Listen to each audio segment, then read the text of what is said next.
A success. That's a success story. That's all for CBS 21 News, live at 11. But stay with us. Jason Bristol takes it from here with First Score Friday. Hi, we're the Lime Mountain Cheerleaders. It's hard to believe you've reached the end of the regular season. Stay tuned for scores and highlights on First Score Friday. Coming up next on CBS 21 News.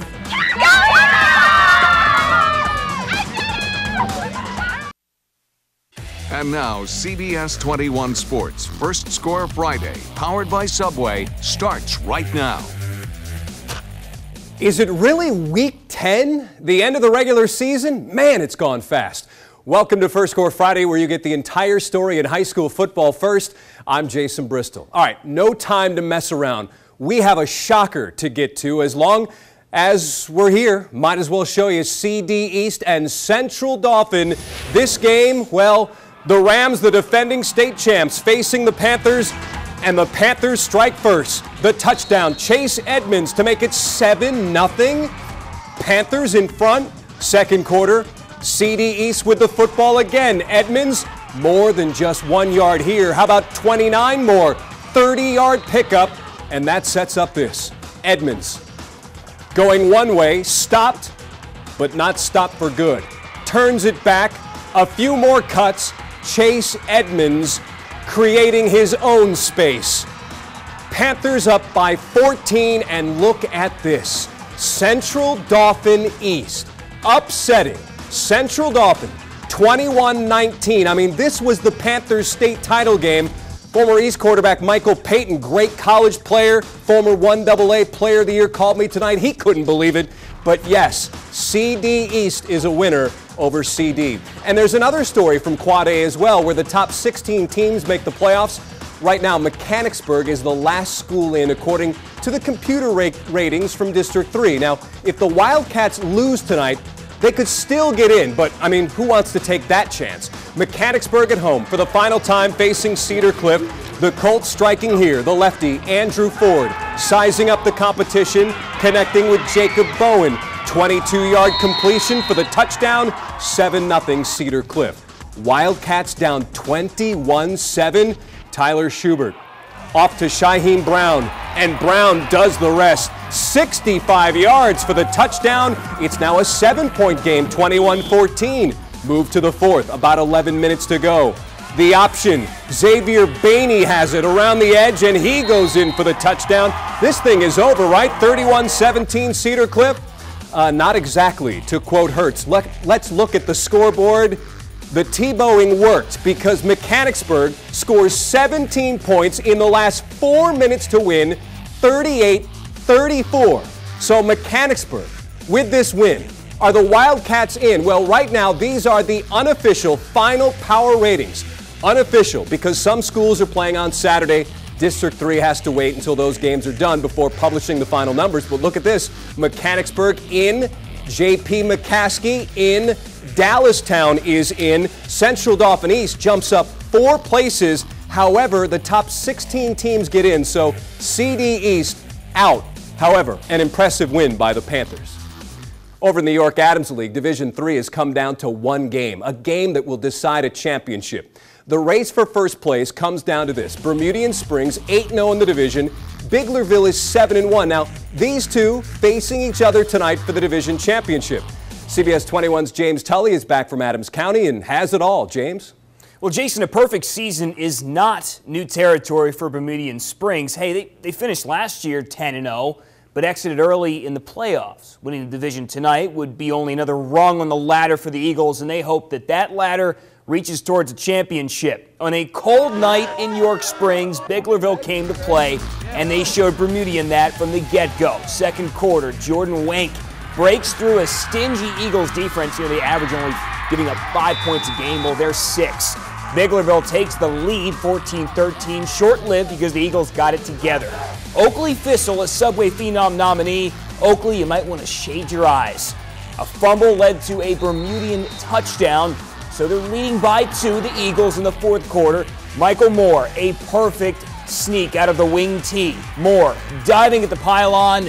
He's in. Touchdown and ball game. Bermudian Springs wraps up a perfect 10-0 regular season for the second straight year, but unlike last season, this team wants to take it even farther. I think our guys know, and they better know. If not, we'll get the message delivered this week. But we have our eyes on a bigger prize than just this league title. And we checked off our first goal tonight, but starting Monday morning, it's all about getting back to work and getting ready for the playoffs. And you got to have your best every week, or you go home. And 2 straight years of exiting in the semifinals is not good enough. We need to push past that this year.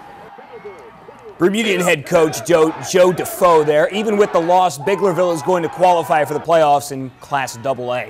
Also in the York Adams, the West York Bulldogs are the top dogs in Division II, but if New Oxford can beat them tonight, these schools, along with Northeastern, would share a division title. Pick it up in the fourth quarter. West York heating up on some pretty freezing conditions. Brandon Kinnerman unloads a pass to Brock Snellbaker. Productive, to say the least. Ball down all the way to the 2-yard line. That led to Kyle Welker. Welker, no relation to West, but they have this in common. Crossing the goal line, West York took a 28-0 lead. They didn't stop there. Kinnerman would lead the Bulldogs on yet another touchdown drive. And New Oxford, they go awfully quietly. Cannot find the scoreboard in this one. West York 35-0. So Jason, West York, like Bermudian Springs, completes a 10-0 regular season, and they capture the division title. From my point of view, it's been a perfect night. Back to you. Thanks, James. Still ahead, there's even more district drama, especially in AAA, where 6 or 7 teams are still in the hunt. And we go to York County for this week's Helmets Off. Stay tuned for Helmets Off, coming up next on First Score Friday.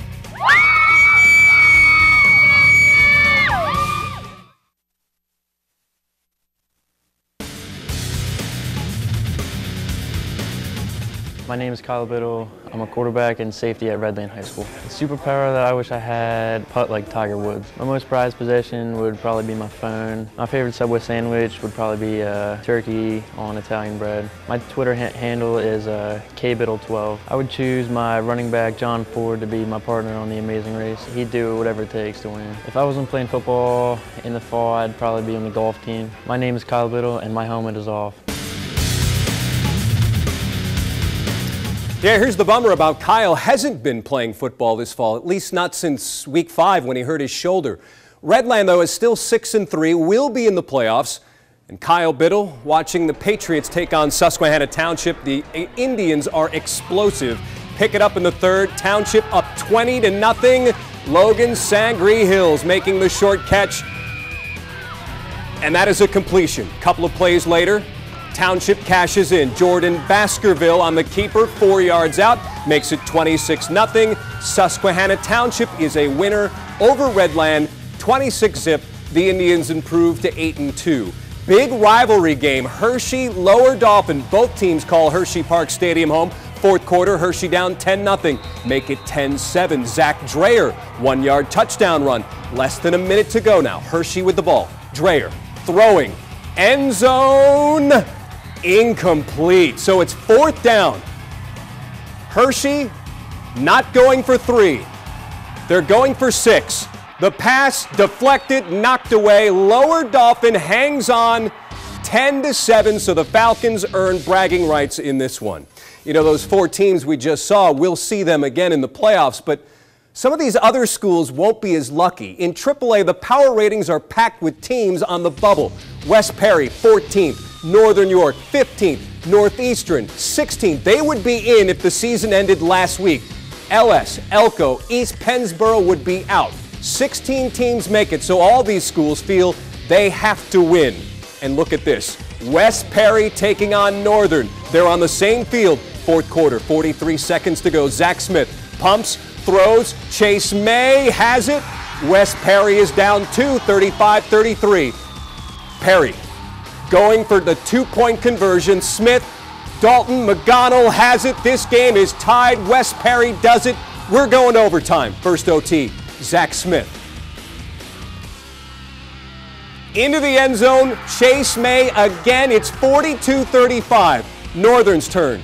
Tristan Collini looking for something. It is picked off. Keegan Morrison to end the game. This was a thriller. West Perry wins in overtime, 42-35. So how is AAA looking now? Redland, Northeastern, Northern York. Now, those 3 schools would be in if everything stays the same. But as you can see, number 17, Lampeter Strasburg, has to play tomorrow. East Pennsboro will play Susquehanna tomorrow, so this could all change by tomorrow night. Also in AAA, Shippensburg, one of the better teams, hosting Gettysburg. Greyhounds going with William Burt. He passes 1,000 yards rushing for the season. Number 7 got a lot of touches. Third quarter, Burt blasting his way through 5 yards, making it 28-6. And Shippensburg is a winner, 35-6, improving to 9-1. Winning the Colonial, Mid-Penn Colonial, first title since 1988. So the top of AAA looks like this with the power ratings. Bishop McDevitt plays tomorrow. They're 9-0. West York is 10-0. We saw Township, Lancaster Catholic, Cocalico, Garden Spot.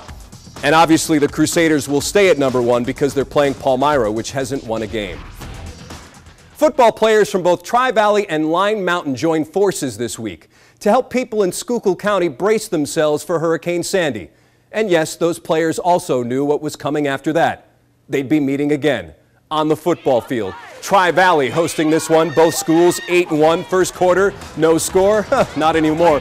Blake Bowman on 4th down. He's in. Got a face full of turf too, but it's 7-0 Bulldogs. Second quarter, 3rd and 20. Bowman gets 20 and more. 50 yards after a 2-point conversion. It's 21-0 Bulldogs. Line Mountain getting it going though. Dylan Michael from 12 yards out. It's now 21-6, but Blake Bowman can play a little ball. In the 4th, scores here, 5th touchdown of the night. Later added his 6th. Bowman was averaging 18 points a game coming into this game. Tied for 2nd in the state. Here's your final. Tri-Valley finishes the regular season 9-1. 42-28. Williams Valley, with a win tonight, wins the league. And did you see this play from Zach Dreyer? Zach did it all last week for Hershey, but was it enough to be called our Subway Phenom? You're watching CBS 21 Sports First Score Friday, powered by Subway. Down in A-ball, there's fewer teams, but the same amount of fighting. Only 4 schools make the district playoffs. Can the Camp Hill Lions pull off an upset on Steel High and make the playoffs? First quarter, Steel High's already up 7-0. Huge break. DeJuan Blanding can't hang on to it. James Warren is there to scoop it up, and Warren will take it in, making it 13-0 Rollers. Steel High got another. Warren on defense. James Warren picks it off and takes it the distance, 80 yards, and Steel High is a winner, 25-6. Let's take a look at the unofficial rankings. DeLone, Steel High, Millersburg, and Columbia. Now, Columbia still has to play, so same with Millersburg. Camp Hill still may have some hope when it comes to making the district playoffs. Move up to Quad A. Chambersburg enjoying one of its best seasons, meeting Mifflin County. Trojans get it started. Ryan Martin, Kellen Williams, 4 yards out. It's 7-0. The Huskies answer. Sean Whalen, quarterback keeper, 12 yards here, so it's 7-7. Mifflin later took the lead, but Chambersburg attacks through the air. Martin, Williams again, 25 yards. Chambersburg is a winner, 41-14, first 6-win season since 1998. Cumberland Valley on the road at State College. Little Lions looking to win their 5th straight. Late third quarter, Ben Fernback deep for Garrett Long. He has it, 51 yards. Cumberland Valley goes up 10 on that score. State trying to stay alive. Pat Irwin, Andrew Kelly. It's a 25-yard pickup before being pushed out.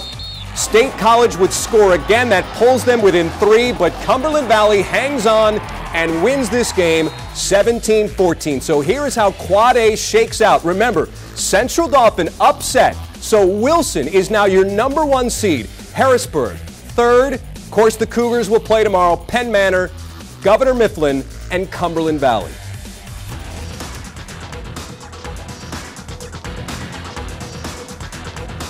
All right, it's that time now to announce the Subway Phenom. The player you picked as the best one we caught on tape had another close race from week number 9 And it's Oakley Thistle from Biglerville scoring the go-ahead touchdown last week against York Suburban. Oakley had 56% of the vote on CBS21.com. More winners as well. Sherry, Shayna, and Jim each win a $30 gift card from Subway for signing up on CBS21.com and voting. All three, again, win a $30 gift card from Subway. And watch Sunday for our next group of nominees, 5 each week. And then you can hit up CBS21.com to register and win the grand prize, which is 52 ways to Subway, a Subway party each week for an entire year. So there you have it. The playoffs aren't set just yet, but we'll have the playoffs next week on First Score Friday. We'll see you then.